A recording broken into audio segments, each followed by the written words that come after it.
오늘 외겨 주신 하나님의 말씀은 어제에 이어서 사도행전 8장 14절부터 25절까지 교독하고 마지막 절은 합독합니다. 사도행전 8장 14절부터 예루살렘에 있는 사도들이 사마리아도 하나님의 말씀을 받았다 함을 듣고 베드로와 요한을 보내매 그들이 내려가서 그들을 위하여 성령 받기를 기도하니 이는 아직 한 사람에게도 성령 내리신 일이 없고 오직 주 예수의 이름으로 세례만 받을 뿐이더라. 이에 두 사도가 그들에게 안수하며 성령을 받는지라. 시몬이 사도들의 안수로 성령 받는 것을 보고 돈을 들여 이르되 이 권능을 내게도 주어 누구든지 내가 안수하는 사람은 성령을 받게 하여 주소서 하니 베드로가 이르되 네가 하나님의 선물을 돈 주고 살 줄로 생각하였으니 내 은과 내가 함께 망할지어다. 하나님 앞에서 내 마음이 바르지 못하니 또 이 도에는 내가 관계도 없고 분깃들 것도 없느니라. 그러므로 너희 이 악함을 회개하고 주께 기도하라. 혹 마음이 품은 것을 사하여 주시리라. 내가 보니 너는 악독 가득하며 불의에 매인 바 되었도다.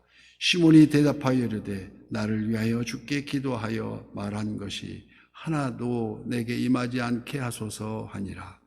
두 사도가 주의 말씀을 증언하여 말한 후 예루살렘으로 돌아갈새 사마리아의 이는 여러 마을에서 복음을 전하니라. 아멘. 오늘 또 실시간 유튜브를 통해서 선한 이웃의 기도의 향연 속에 새벽을 깨우는 우리 성도님들 모두에게 여호와 샬롬 지키신 하나님의 평강과 풍성한 은혜를 축복합니다.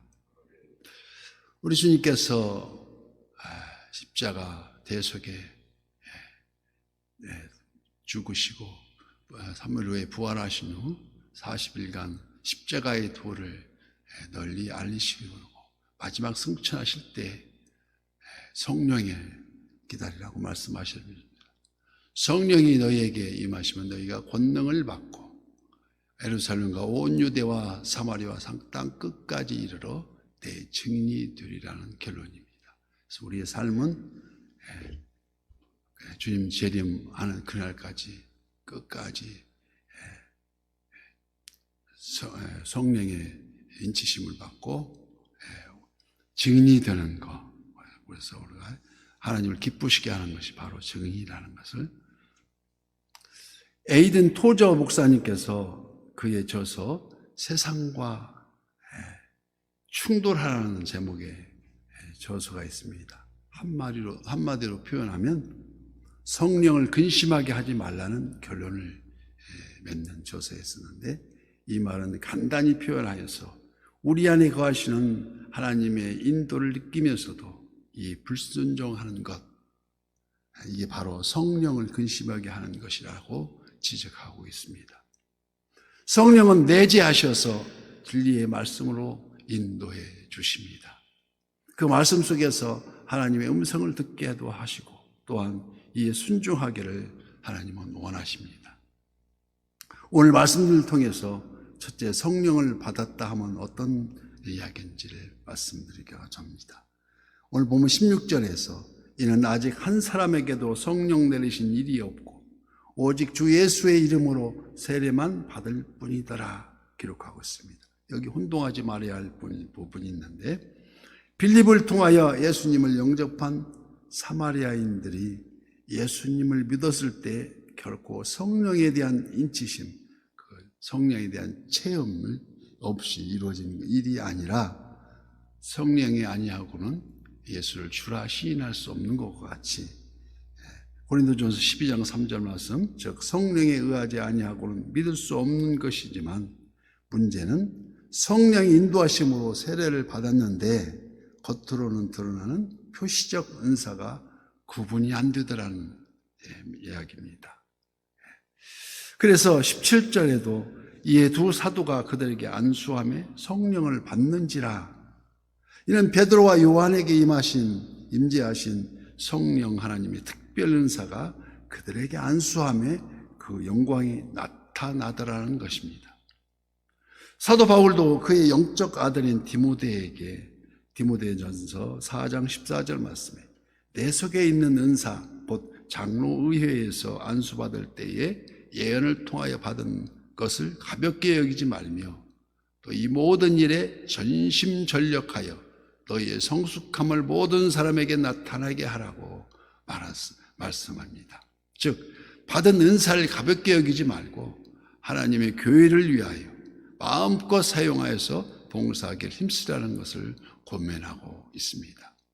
이처럼 사마리아 성도들도 빌립에게서 복음 제시의 전도를 받아 믿게 되었고 그 후 예루살렘에서 파송한 베드로가 요한 사도에게 안수를 받고 베드로와 요한 사도에게 안수를 받고 성령 충만한 공동체의 일원이 되었다는 것을 말하고 있습니다.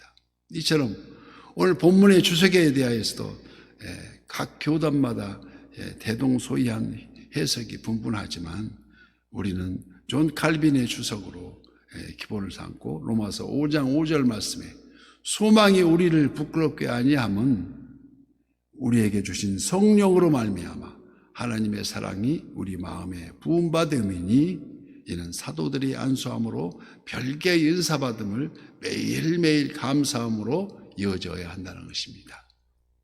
그래서 둘째, 성령은 하나님의 선물이라는 것인데 다시 말해서 성령은 돈을 주고 사는 것이 아니고 오늘 보면 마술사 시몬은 베드로와 요한이 빌립을 통하여 예수님 영접한 사마리아 성도들에게 안수함으로 성령이 임하심을 바로 눈으로 목도하고 19절 말씀 이르되 이 권능을 내게도 주어 누구든지 안수하는 사람은 성령을 받게 하여 주소서 하니 베드로가 이르되 내가 하나님의 선물을 돈 주고 살 줄로 생각하였으니 내 은과 내가 함께 망할지어다고 호통을 치십니다. 여기에 폭로하는 시몬의 죄가 무엇입니까? 하나님의 능력을 돈의 가치로 평가한다는 잘못입니다. 재물이면 무엇이든지 할 수 있다는 황금 만능주의에 지극히 존귀한 하나님의 능력을 모독한 결과를 가져간다는 것입니다. 즉 무슨 대상이든지 하나님보다 더 우선시하면 다 우상으로 여긴다는 것입니다. 그래서 하나님의 은사를 이용해서 자기가 높아지려 하는 교만, 시몬이 잠시 믿음의 고백으로 세례를 받았지만 내심 세속에 머물러 있어서 거듭하지 않는 회개에 이르지 못하고 있음을 알 수 있습니다. 그래서 본문 21절 말씀 하나님 앞에서 내 마음이 바르지 못하니 이 도에는 내가 관계도 없고 분깃될 것도 없느니라고 베드로는 말합니다. 베드로 사도가 바르지 못한 시몬의 마음을 질책하는데 역시 시몬은 참된 회개가 아닌 오로지 권능을 탐하는 마음 그리고 돈에 대한 탐심을 지적하고 있습니다. 22절 말씀에도 그러므로 너희 이 악함을 회개하고 주께 기도하라 혹 마음에 품은 것을 사하여 주시리라. 내가 보니 너는 악독에게 가득하며 불의에 매인 바 되었도다고 말하고 있습니다. 이처럼 시몬의 죄 용서를 받기 위한 회개보다 그의 관심은 자기에게 선포된 저주가 임하지 않게 해달라는 당부에만 온 시선을 집중하고 있다는 것입니다. 그래서 24절 말씀 시몬이 대답하여 이르되 나를 위하여 주께 기도하여 말한 것이 하나도 내게 임하지 않게 하소서 말하고 있습니다. 사도 바울은 에베소서 4장 7절 말씀에 우리 각 사람에게 그리스도의 선물이 분량대로 은혜를 주셨나니 즉 우리는 각자의 은사를 받았고 이는 그리스도의 선물이라는 것입니다. 선물을 받는 것이며 대가를 지불하는 거나 얻는 것이 아니라는 것입니다. 왜 그렇다는 것입니까? 에베소서 4장 12절 말씀 이는 성도를 온전하게 하여 봉사의 일을 하게 하며 그리스도 몸을 세우려 하심이라. 즉 하나님께서 우리를 각자에게 선물로 주신 그 이유는 그리스도의 몸된 교회를 세우려 하신 것이라는 것을 분명하게 말씀하고 있습니다. 그래서 에베소서 4장 16절 그에게 온몸의 각 마디를 통하여 도움을 받음으로 연결되고 결합되어 각 지체의 분량대로 역사하여 그 몸을 자라게 하며 사랑 안에서 스스로 세우느니라.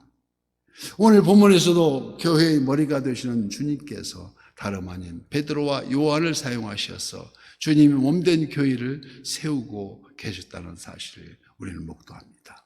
그리하여 25절 말씀, 두 사도가 주의 말씀을 증언하여 말한 후 예루살렘으로 돌아갈새 사마리아인이 여러 마을에서 복음을 전하니라.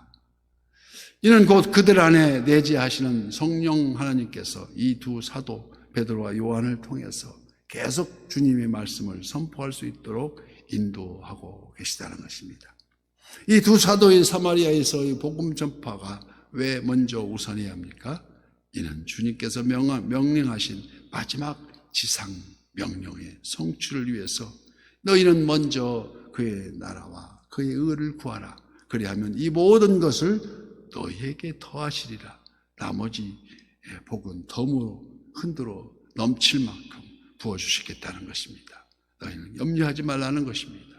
오늘 우리는 각각 처한 직임대로 우리가 먼저 그의 나라와 그 의를 구하는 선한 유세, 하나님의 기쁘게 하시는 그 일이 무엇인지를 잘 직시하여서 우리는 먼저 그의 나라와 그 의를 구하는 성령 충만, 말씀 충만하시기를 예수님 이름으로 축복합니다.